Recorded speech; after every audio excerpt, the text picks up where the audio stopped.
Okay, we are live. Hi, this is William Ramsey. Welcome to William Ramsey Investigates. On today's show, a very special guest, returning guest. His name is Carl Hassell. Last name is spelled Hassell.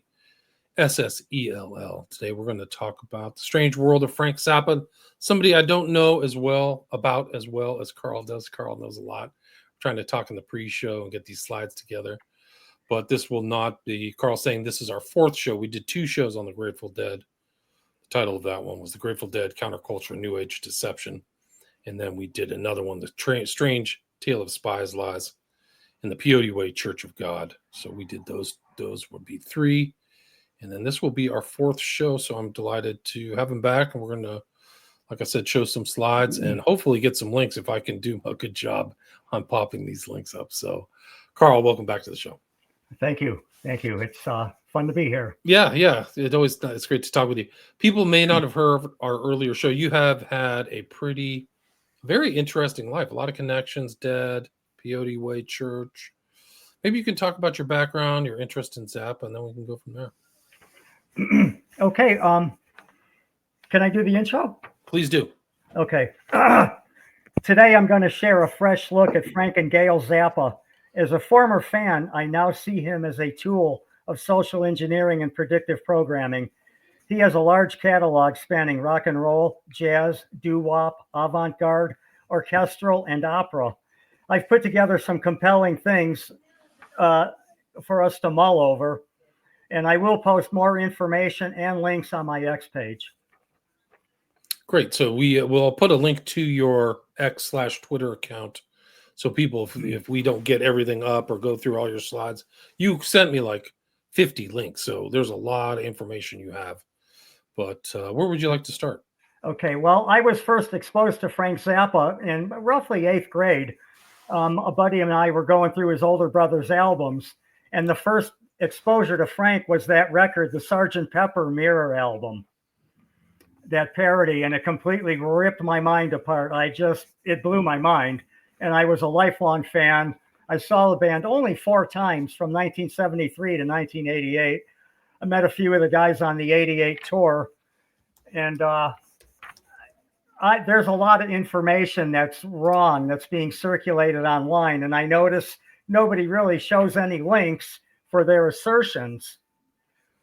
And Dave McGowan did a good job, and I'm not crapping on his research, but because he was not a fan, he really had a basic thing, and there's a lot more to this. Gotcha. So I got a little piece here for us, and there's a lot more, but this one thing will be pretty cool, I think. All right, cool. Where would you like to go from here? Wherever you want. Okay, well, we go with each slide. Okay, because this is I've seen him quoted. He's a very intelligent guy. He has a lot of blurbs online and a lot of snippets of his interviews saying prescient things and very applicable things to today. And this is one that I see all the time related to him. The illusion of freedom will continue as it's profitable to continue the illusion. At the point where the illusion becomes too expensive to maintain, they will just take down the scenery. They'll pull back the curtains. They'll move the tables and chairs out of the way. And you'll see the brick wall at the back of the theater. Yeah, he's right. Yeah, we could start with that Sgt. Pepper parody if you want. That'd be a good spot. Is that a link or a slide? Those are the slides. Okay, Sgt. Pepper. I believe it was in the first email there. Yeah, there we go. There we go. This was my first exposure to Frank, this album, We're Only in It for the Money. He started recording this 4 months after the Beatles came out with Sgt. Pepper. As you can see, it's a complete opposite. There's a dark, stormy thing here instead of a blue sky. But Frank had called Paul McCartney and wanted to collaborate. And Paul got nervous and was talking about lawyers and copyrights. And then he didn't like Frank using the word product. And as Frank explained, hey, man, I'm dealing with record company executives and they understand money. They don't know anything about rock and roll idiots. So I'm trying to sell a product and deal with them on a money level. So Paul backed out and Frank went ahead with this one. And he felt the Beatles were overrated and completely blown out of proportion and didn't deserve the worship they got. And Paul McCartney's on record saying their inspiration for Sgt. Pepper came from Frank's first album, Freak Out. and I have supplied the links for that. So, if you want to go through that, people can see that it's an exact opposite of Sergeant Pepper. Okay, let me Now, see. there's a lot of subliminal messages in this record and a lot of backward stuff. And at one point, Frank says, "I am proud to be a part of this great mass deception." So, wow. So he knew. He kind of knew what was going on, huh? Yeah. And these people that are on this album, Frank's dad is in here, Lon Chaney, David Crosby, Eric Burden from the Animals, Theda Bara, the old dancer, Lee Harvey Oswald, LBJ. And Jimi Hendrix really was there. He wasn't a cutout. He was in the next studio recording his Axis Bold as Love album. Oh, wow. And the little girl there is the daughter of Frank's manager. That's Lisa Cohen. And then here we have Gail Zappa, very pregnant with Moon Unit.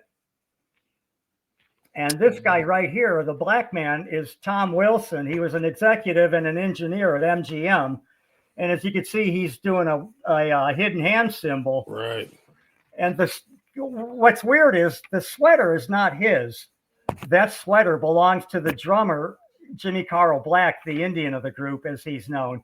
So I don't know why Tom Wilson is wearing that, but he is doing a hidden hand there. Wow. So the Beatles were inspired by the earlier album of Zappa. His very first one, Freak Out. Here's Frank's dad right here. If you could see my cursor, I don't know if it's visible. No, it doesn't show up. Which one is he? You see the guy with the army hat on, the fold hat, the fold cap? Yes. Right to his left is Frank's dad with the mustache there. Army hat. Is it in the front? Is it the pink army hat? Is that the one? Okay. You see the green skull? The green skull. Yes. Okay. The black and white picture of the man with the mustache right above the skull. Oh, that's him. Gotcha. Yeah. Gotcha. That's Mr. Zappa. A lot of these people are Frank's schoolmates from college. We got Elvis Presley in there, David Crosby, Eric Burden, LBJ, Lee Harvey Oswald, Beethoven down here at the bottom. So, wow. And where did he go to college? Where did Zappa go to college? He went one semester at I want to say Pomona Valley, but it was somewhere out in the valley. I don't have that prepared right now. He's from LA though, right? Isn't his dad in military intelligence? Well, okay, yeah, we could talk about his dad. In the 1940s, Mr. Zappa worked for Florida in the defense industry in an unknown position. And then he was teaching metallurgy at the Monterey Postgraduate School. But in 1956 through 59, he worked at Edgewood Arsenal. And he was a meteorologist, and he figured trajectories for the various poisons they used. And he used to volunteer as a test subject for extra money. He would come home with patches on his hands, his arms, his back and chest, and he got $10 a patch testing the chemicals. Wow. So he was not the head of MK Ultra, as some people have asserted. But still a strange guy, still involved in all that testing though, right? Yeah, he spent 3 years there from 56 through 59. Now here we have a picture of Frank and his parents, and on the wall is a painting. That painting is the Alice Cooper's first album, Pretties for You. Frank produced Alice Cooper's first 3 albums. Oh, wow. I didn't know that. So he was really ensconced in the music industry. So, oh, yeah. He did a lot of producing, a lot of engineering, a lot of recording. And he played drums, guitar, and vibraphone from 61 through 66 in 20 different bands. Wow. And died young, like only died at 52 or 53, right? 53. So very productive. I'm perfectly willing to share all that information too in detail. Who played, when they played, what the records were, et cetera, et cetera. I can supply links for about 99% of the stuff we're going to discuss here. Okay. So that's his dad. And what else Rosie. Are on these slides?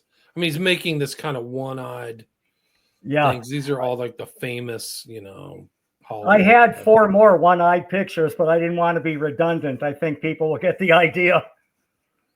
That he knew that culture. Did you see him as anything like, in the kind of darker aspects of the Hollywood music culture? I did not until I started figuring this stuff out. I thought he was great and a rebel.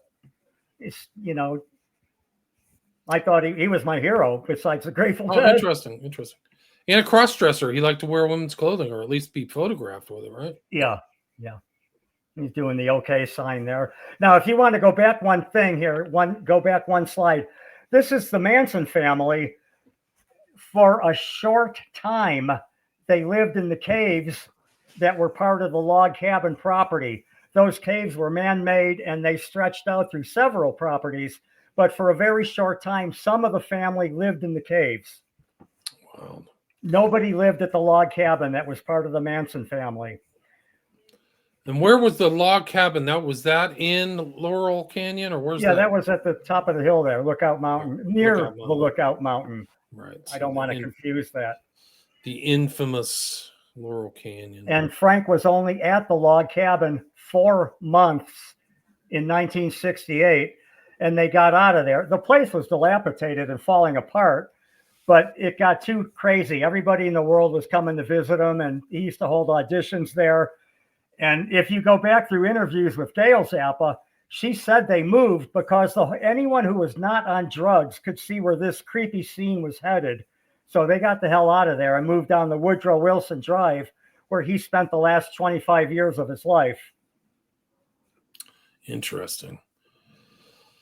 So he wasn't part of it. He liked to cross-dress or whatever, woman's clothing. Like, that's not it. But he's an iconoclast, right? I mean, that's kind of his music was not, he wasn't writing conventional pop music, right? No, he wrote everything. He, as I said earlier, rock, pop, doo-wop, avant-garde. He even composed one album on a Synclavier computer. He did an entire album on a computer. He did one opera called Thingfish. Wow. He named his kids like strange names. There he is in the dress. Yeah, there's Moon Unit, the oldest daughter right there in Gail's belly. Right. Man, Dweezil was one of them. And yeah, Dweezil still tours today. He does a thing called Zappa Plays Zappa. I don't follow it. I'd rather have him do his own music. I have nothing to, I don't listen to Dweezil at all, but he's continuing Dad's legacy. I guess that makes sense. And this now is here, I was told by somebody in the industry that I've known all my life that Gail donated $250,000 to Hillary's campaign. Wow, that's a lot. So there's a picture of the two of them. Wow, that's creepy. Gail Sloatman was her name. Is that her? Yeah. And I need to say that Frank wasn't violent at all, nor did he have a hair trigger. And his daughter said he never got angry at all unless he was fighting with Gail. And she was a real nutbag. She had a hair trigger temper, and she was extremely abusive mentally and emotionally. And she used to work with Ouija boards and crystals and practice remote viewing and ESP. She's pretty bizarre. And I have different clips that I shared from Moon's new book, which was fascinating. And she said, and I shared the video, I shared the thing, Frank was her favorite person. Moon Unit said, Frank is my favorite person in the world, full stop, period, and my best friend and my only ally in the world. Now, that doesn't sound like an abusive person. Wow, no. And that was the Earth to Moon memoir, right? Yes, That's it. yeah. See if I can share that. She has a lot to say about Gail. Gail was a real flake, man. It sold a lot of copies. She has great reviews for her books. That's cool. Yeah, she's got a bunch of interviews, too, on YouTube that are really worth checking out. She's gone through a lot of changes. And what's cool is she validated how I felt, how I feel about the whole thing. I shared one of the attachments. She says, the farther I'm away, the more I realize my father was a bad force he treated women like shit. And, the farther away she is from it, the more she can see this, how he was a corrosive influence in society. Oh, interesting. And so you share that view that he's a corrosive influence. Oh, yeah. It's in all those attachments from those emails I sent you. And that's the inside. That's the inside cover of the Sgt. Pepper parody. Right. Is that the Rosemary's Baby dress? I think it was a red dress. No, that was red. Yeah, it was red. Rosemary's Baby hadn't come out yet. This was early 1968. Frank's music was recorded by 5 different orchestras. In 1963, the Pomona Valley Symphony did some of his avant-garde work. He had 2 albums done by the London Symphony Orchestra, the Royal Philharmonic Orchestra, the composer Pierre Boulez, and then later on at the end of his life, the Ensemble Moderne did his music also. He had a lot of orchestral stuff. So 5 different orchestras have performed Frank's music over the years. He wrote everything. I mean, he found the best people possible to play the music he was writing. His first instrument was. I lost you there. You just froze up just for a sec. Okay. So he has first musical instrument, playing a bunch of stuff. It says that he did a Luden's cough drop commercial. It says that in your notes. Yeah, I'm going to share that in my. Okay. I'm going to share that on my X. He also wrote a little ditty to coincide with the Batman TV show in 1966 called "Boy Wonder I Love You," and I will share that also on my X page. Wow, so this is it right here. This is Luden's cough drop. All those things are going to eat up too much time. I'd rather talk. Okay, good. I will share this, though. I will share the YouTube videos on my X page. Good. Yeah, you have so many links, so many different links and things like that. So Gail was a mess. Moon Unit just seemed sensible. Like she made it through, huh? She really went through a lot of changes and came out okay. And he was eminently quotable. Like you have some of these other things that he said. If your children ever find out how lame you are, they'll murder you in your sleep. He must have had a super high IQ or something. He probably had ADHD too, or Asperger's or something. He was a very selfish man that was consumed with what he was doing and nothing else mattered. And, the Valley Girl record, Moon Unit got no royalties for that. Wow. Yeah, there was nothing. It's like, come on down, record this stuff with me. She got nothing for that. And neither did Ahmet. Diva, the youngest daughter, they all contributed little ditties on some of his novelty records, and none of them got any royalties. Wow, that was probably his most famous song, too, is Valley Girl, right? Yeah, or Don't Eat the Yellow Snow and Catholic Girls and Jewish Princess, all those goofy tunes. He did a lot of sexual type stuff. Yes. Frank was singing about transgenderism and gender confusion in the 1980s. And he was also singing about sex robots and cyborgs. And I shared some of the tunes and the lyrics for those if people wanted to check that out. He was way ahead of his time with that stuff. Nobody else was talking about cyborgs, sex with robots, and gender confusion and transgenderism. He was doing that in the early and mid 80s. Wow. That was the last orchestral work he did. The Ensemble Moderne did a thing called the Yellow Shark. Yeah, and I remember the Central Scrutinizer, this whole concept of technocracy or somebody always watching. That was the theme in one of his albums too. Yeah, that's from the Joe's Garage 3-part album. Wow. Did he die wealthy? Was he a wealthy person? Crazy enough, he had no health insurance, and neither did Gail. And she died of a terrible cancer, and he died of prostate cancer. Not rectal cancer, like has been claimed. There's a big difference between rectal cancer and prostate cancer. Frank died from prostate cancer. Right. So he kind of withered away from that, huh? Yeah, he was eventually bedridden. He got sick, then wheelchair, and then bedridden. Wow, that's too bad. And consequently, the actress. Who's the girl on the Chevy Chase vacation movies? Oh, the blonde, the lady. Oh, I can't remember her name. She was at Frank's deathbed. She was there when he died, when he passed. Oh, wow. So she was friends with him, huh? Yeah, they knew each other. Wow. 129 albums. That's what he did. He played with thousands of people, huh? Oh, yeah. He jammed with Pink Floyd. You name it. He played with them. And, Stevie Vai went up to the house at 16 years old, said, "I like your music. I want to play with you." And Frank said, "All right, do an audition." And drummers, he would hold auditions for drummers. He'd rent a hall. And if you couldn't play polyrhythms or change tempo on the turn of a dime, he'd get rid of you. He was a very strict taskmaster and an asshole to work for musically. He demanded perfection. And he was anti-drug. He did not tolerate drugs, although he was a nicotine addict and a caffeine addict. But if he even thought somebody was getting high, he would fire him from the band in a second. And he would live on tour, he would get his own hotel room just in case the band was misbehaving. He didn't want anything to do with it. So he always had his own hotel room, and sometimes in a separate building, a different hotel. Wow, interesting. He was a really different guy, man. And really an international celebrity. Well, he's lionized in Europe. He's absolutely lionized in Europe. There's countries in Europe that are just fanatical over him. Interesting. I wonder, why do you think that's the case when he didn't achieve first-rate celebrity here in the States? I don't know. I think he didn't play ball, or they just didn't like what he was doing. I'm not sure. I'm not going to speculate or do conjecture, but he knew what was going on, man. And I shared, we'll see it in the links as you go through that.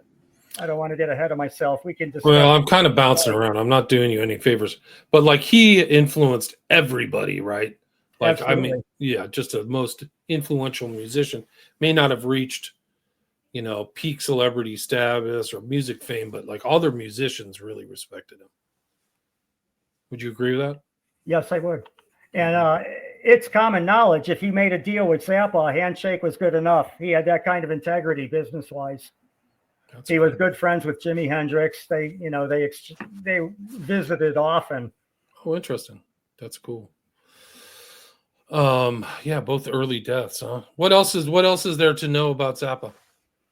Well, I don't know. We just go somewhere. Right. Well, let's go back through these slides. Let's see what you have. Some other slides where we're quoting. Who's that? That's Gail. His wife. Is that Slopeman? Yeah, that's an earlier picture of Gail. Now, this is the Whiskey A Go-Go in 1966. And what we see on the table, with this woman sitting at the table, you could see the Mothers of Invention's first album, Freak Out, sitting on the table there. This picture was taken at the Whiskey A Go-Go. Wow. And he had big ensemble bands too, right? That's what he kind of... Yeah, he did big band. He did a lot of stuff like the Grand Wazoo and Hot Rats. He used a lot of horns and trombones, trumpets, all that. He was very versatile. He was, as I said earlier, he was well versed in a lot of different styles of music. That's wild. That's amazing.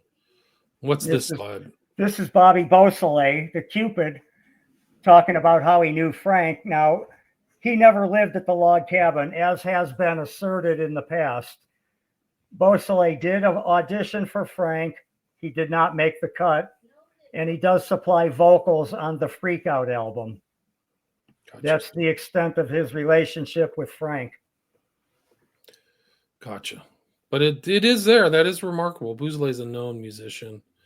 Worked on this. Now this is Moon Unit. Okay, do you want me to read it, or do you want to read it? Go ahead. No, you please. Okay. I'm terrible. It says, the longer I am away, the more clearly I see that my father and the culture at large have been giving me the steady message that women have feelings that don't matter, that women are F toys wrapped in lies about female empowerment and responsibility for our own orgasm. Okay. And here she talks about, well, you can read it. People can read it for themselves. Right. Have a dad on loop in my head, and I don't have a relationship with him I can call satisfying. He is still my only ally in my family and in the world, and he's still the funniest, smartest person I know. He is my most favorite human ever, full stop. Wow. That doesn't sound like an abuser. No, why? Is that what the rumor is that he was abusive? Well, people have asserted online that Frank had a trigger temper and abused his children. And you got it from the oldest kid right there. It's completely untrue. Now, here she's talking about Gail. And she's into all that stuff, just like you said. Yeah. Astrology, I Ching, runes, acupuncture, mythology, Atlantis, the Aurora Borealis, Mensa, Freemasons, the Tower of London, the Dark Ages, the Vatican, healing with your hands, healing with your mind, exorcism, ley lines, and the evil eye. Chaucer. Gail thought that she could recognize if a person was a good witch or a bad witch by looking at their eyes. Wow. And she used to have drills with the kids practicing ESP and remote viewing. Wow. What's the GTO stand for? That's Girls Together Outrageously. That was a group Frank put together. Christine Furka, who OD'd, and Pamela DeBar. Pamela DeBar was a live-in maid and babysitter, and she absolutely adored Frank. And she has a great book called I'm With the Band. And McGowan got some of his research from that book. Yeah, she absolutely adored him, but the GTO stood for Girls Together Outrageously. They had one album and it was a flop, and Frank recorded and produced it. Wasn't DeBar a kind of famous party girl? Yeah, she was a groupie. Yeah, she was a groupie starting at 15 years old. She was pleasing her rock and roll heroes, and then became a live-in maid and babysitter for the Zappas. I didn't know that. Wow. So she's now married to Michael DeBar, too, from, I forget the name of the group. I'm not part of that music scene, but Duran Duran, I believe. She married the guy from Duran Duran. She's still around. Wow, that's wild. So that's how she got her last name, is she married one of those guys. Yeah. Gotcha. Yeah. She's 76. So DeBar's, I didn't know that. In addition to my unusual abilities tuning in, I'm getting otherworldly intel by osmosis, by eavesdropping on conversations from Gail directly. Wow, she's in the whole like conspiracy world subject matter. Area 51, UFOs, black holes, aliens versus the Greys. Wow. How to spot them yet? That's some power, no? Right. That's amazing. She's chain smoked. Oh, this is also from Moon Units. Yeah. Remote viewing. Wow. Yeah, Gail was a nut, man. Frank had a hands-off approach. The kids could do anything they wanted. He just, everything was okay with him. He didn't get involved at all with raising the kids. Did they have a conventional kind of upbringing, education, and things like that, or unconventional? The kids? Yeah. No, he pulled them out of school when they were 16, out of the California school system. Wow. He was really unique. There's really no question about it. So they've got all the masonry, illuminated, illustrated, Wealth of Nations books and stuff like that. Mysteries, occult, magic, goddess in the titles. Wow. So yeah, so they was a really alternative, other culture family, that guy. So what else do we need to cover? What else is in there? Well, Frank's parents were Catholic, staunch Catholics, as well as Gail's parents, and they both became atheists and had nothing to do with organized religion. And Frank wrote a couple of songs. One is called Dumb All Over, and he postulates in the song, if we're made in God's image and we're dumb, maybe God is dumb and a little ugly on the side. And I supplied the lyrics to that tune also, along with Bobby Brown Goes Down, Cyborg, F Me, You Ugly Son of a Bitch. Those are some of the tunes where he twisted things around. Wow. So he was ahead of his time with that. I consider it predictive programming. Nobody else was talking about those things back then. Wow. So he was also long-term friends with the Monkees too. Monkees were huge. Yeah, he had a very strong relationship with Mike Nesmith in particular. And he appeared on the Monkees show. And he also did a cameo in the Monkees movie Head. And he still had a relationship with the Beatles all the way through his career, too. He used Ringo Starr in the movie 200 Motels. And I don't know if I supplied the link to it, but the quote is, Ringo Starr is dressed as Frank Zappa, playing the role of somebody called Larry the Dwarf. And he says, as you all know, the power of pop music has the power to twist young minds endlessly. I can supply the exact quote, but they knew the power of pop music. I'll supply the links if we don't have it in And any this other. is the movie here, Yeah. featuring Zappa 71.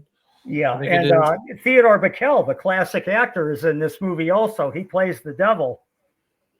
Wow, there he There is. he is. Theodore Mayer Bickel. Interesting. But yeah, wow. I've never even heard of this movie. It's pretty bizarre. Like everything else, Keith Frank Moon is Zappa, in right? it. Keith Moon is in it also. Ringo Starr, Theodore Bickel, some of the groupies.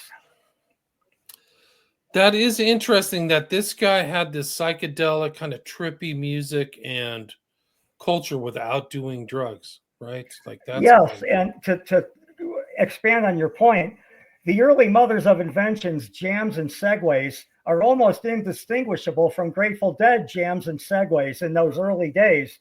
And both bands used two drummers for their whole career. And we know what Huxley said about beating drums and flashing lights. And years and years ago, I would be drunk and coked up, and I would call the Utility Muffin Research Kitchen, which was Frank's office, and talk to whoever answered the phone, and we would discuss the music. And really, there's some early shows where you can't tell if it's the Grateful Dead or Frank Zappa. It's some very, very similar jams and segues. And I eventually got a cease and desist letter. I used to do a lot of tape trading. I had several $1,000s of Frank Zappa concerts, and I had double that of Grateful Dead concerts.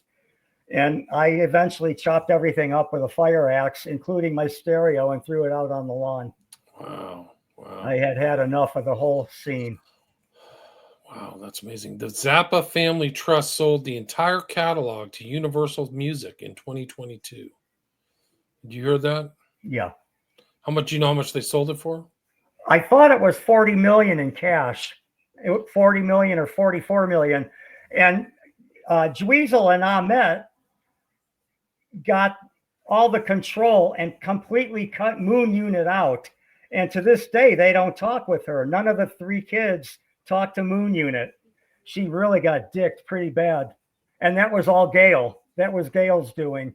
And when Gail was dying, she told Moon, "I hope you have as miserable life as I had." Wow, that's really nasty. Her own mother? Oh yeah, she was a wicked witch, man. Wow. So she was. Would you call her a witch? Do you think she's a literal witch? I don't know. Or a cultist or whatever, something like that. So they're not Christians though, right? I mean, if you went to the occult part of the bookstore, that was all the books that she had, or all those kind of things, the spooky stuff. Wow. Do you know when she died? When Gail died? She died, 5 years after Frank? Okay, so Frank died, I think, in 93 or something. Yes, he did. And Moon Unit took care of Frank right up to the end. She even washed his body when he was dead and brushed his teeth and put him in some nice silk pajamas. And she took care of Gail, too. I mean, wiping her down, her naked body. And Gail was bedridden also with a terrible cancer. And Moon Unit took care of her right up to the end. And Gail was still a nasty bitch to her. Wow, that's terrible. I would recommend Moon's book. You hate to hear that, It sounds like that was a cathartic experience for her to write that book. I guess if you're the parent. Yes, it was. It was. She went through a lot of changes. It's an amazing book. Yeah. And she's lucky she survived and didn't become a drug addict or jump off a bridge, really. Yeah, especially in LA. Unfortunately, it's not too common of these rich kids, famous kids' children don't always end up well, They don't end up she seems like very capable of analysis, self-analysis and stuff like that. So that's good. Yeah, people don't know. When I was growing up, that song Valley Girl was on we had only radio. We didn't even have Walkmans back then. It was on repeat on the radio all the time, just never could get away from it. And unfortunately, that song, Don't Eat the Yellow Snow, Dynamo Hum, and Jewish Princess and Catholic Girls are the only thing most people know about Frank. And it's like, man, this guy, he had a whole lot of stuff. He was very versatile and was a brilliant musician. He really was. I mean, he wrote the drum charts. He wrote the guitar parts. He wrote all the horn parts. And on his 1988 tour, they were performing Led Zeppelin's Stairway to Heaven. and Frank rearranged it. The big guitar solo at the end. Mm-hmm. He had his horn section play that note for note. Wow. Yeah, it's amazing. Maybe the Europeans just have better taste in music than Americans. That's why he's more famous there. Maybe that's it. And Frank, on that last tour in 1988, Frank also was doing several Beatles tunes. He turned into a medley with different lyrics. He took "I Am the Walrus," "Norwegian Wood," and another tune, and completely changed the lyrics to reflect what was happening in the 80s regarding the TV preachers that were getting busted left and right. It's really, really amazing. He was a hell of a guy. One of the interesting things, like we started off with his critiques, he was a really, I think, an important cultural critic too, not just a musician, but he seemed to understand kind of the artifice and artificiality. Well, you know what? He used to do interviews during the 80s there. And I don't know if it was David Letterman or one of the other ones, but he said the AIDS virus was created in one of those top secret labs underneath Virginia. Wow. And that is reflected in the opera Thingfish. He expounds on that a little bit. And if anybody was going to know that information, it'd be Frank with his family background. Yeah, because they were neck deep in all that testing and stuff like that. Edgewood is what? Is that Maryland or? Yeah, it's Maryland. Yeah. So it's close to, I think it's close to DC, but just far enough outside, like maybe 60 minutes. Yeah, and he always talked about that. It was no secret. He said, my dad worked at a place where they made stuff to kill people. My dad used to work with poison gas and it wasn't a secret. It's like pretty common knowledge. If you were a Zappa fan, he didn't keep any of that hidden. Wow, that's wild. What else have we need to cover? I mean, in this we're at the 36-minute mark. I feel like we've gone through all the slides. That's his parents. That's his American hat. He's a witch here, whatever. Well, basically, we need to know that, number one, he was only at the log cabin 4 months. Number two, no Manson family member lived in the cabin. Number three, it's no secret what his dad did, and there's absolutely no proof that he was working on any particular MK Ultra project. Right. There's a lot of stuff that gets asserted out there that is completely untrue. What do you think? Do you think that he was in this kind of music field as this kind of like a culted person? Like he's making all these weird gestures and stuff. No, Frank was a musician first and foremost. That's what he was. That's what he did. This is the one and only time the Jerry Garcia band played with Frank Zappa. Oh, wow. They were not in the building together. They never saw each other. But it's really a curiosity that the Garcia band opened for Frank back there in 1984 for one show and one show only. Wow. Remarkable. So you are going to put up some of these links on your social media, right? On X, is that right, Carl? Yes, I'm going to post all the YouTube videos with some commentary and some other information also. Cool. What's your handle on X? It's Carl Hassell. Just though at Carl Hassell, your full name together. Yeah. I mean, I think that there's a lot of elements of inquiry for this guy, like really interesting. But I'm glad that his daughter wrote a biography, because then you can really see somebody in the family. It's not just like you said, like your theme is like there's a lot of speculation out there that isn't true. Yes, and that's what my purpose was. I kind of fired this stuff off to you out of aggravation, because I'm hearing things by people who are not fans, and they do a quick this and that, and then they do the therefore and a lot of conjecture. And it's like, you know what? I'm going to supply some links. I've been involved with Zappa's music since I was 13. I first saw him in 1974, then 1980, 1984, and 1988. And on the 88 tour, I met 2 of the band members and chatted for a while. And like I said, I used to call when I was loaded and talk music with whoever would answer the phone. Right. I have tons of links here. Like, I don't know. You should post those links. I'll put a link. I will do that. He started 4 record labels. He wrote 2 books. Oh, wow. He wrote the score to 2 movies. I didn't know that either. The output's incredible, man. The guy was super creative. Like he just he is one of those people who could. He was a perfectionist musically. Just keep doing it. It's incredible. Not a hands-on dad though, huh? No, and he did despise his fans. His fans. he felt his fans didn't get what he was doing, and he basically hated them because most of them would be drunk or on drugs. And it's like, you're missing the point here. Wow, I didn't know that. That's interesting that he had kind of contempt for his fans because right from the beginning. Wow, that's really wild. Because that's like a sure sign of like cursing yourself as a performer because you need your fans to like. And that quote about if your children find out how lame you are, they'll murder you in your sleep. That was back in 1965 or 66. Wow. He said that to the audience. Wow. Well, you've opened my eyes to Zappa. I really didn't know much. I had I still probably do have a very topical. And this is a small peek. You know, there's a whole lot more. The kids grew up with sex dolls in the house. Frank and Gail would watch porn with the kids. And even from the time they were babies, they referred to mom and dad as Frank and Gail. They never called them mom or dad. There were no hugs. There was no I love you. There was none of that affection. They were very cold. And Gail was a nutbag. That's too bad. That kind of makes me feel sad for the kids to have to kind of go through all that. He is a different thinker. There's absolutely no doubt about that. I think he knew a lot that he didn't let on, and he squeaked it out in the music. You know, there's different clues, like I have just been killed by the government because I knew too much from the Uncle Meat album. And there's another thing, we can shoot you.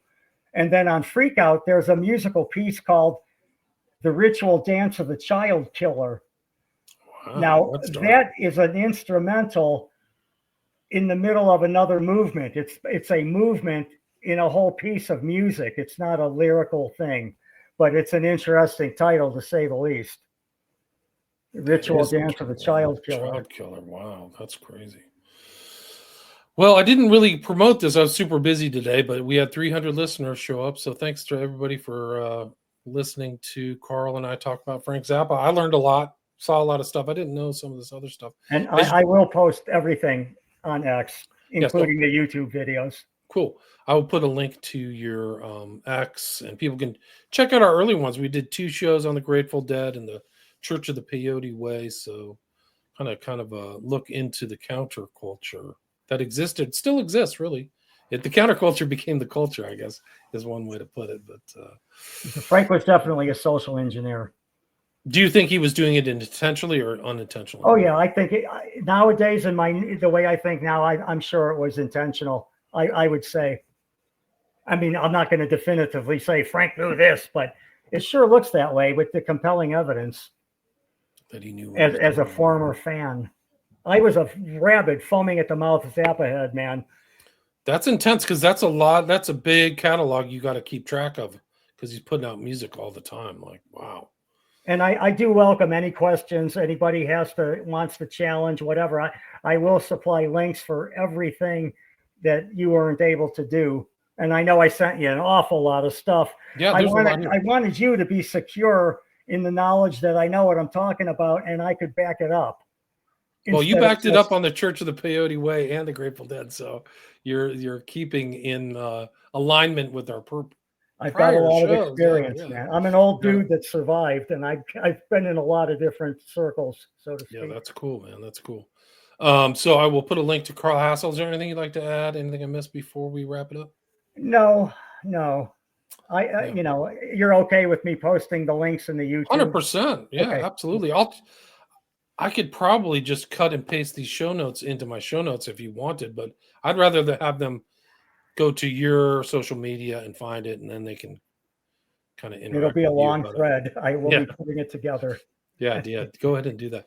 Carl Hassell, again, this is our 4th show, and we talked about what is really the strange world of Frank Zappa, like a really influential musician. Thank you so much for your time. Thank you, sir. Appreciate it. Stay there.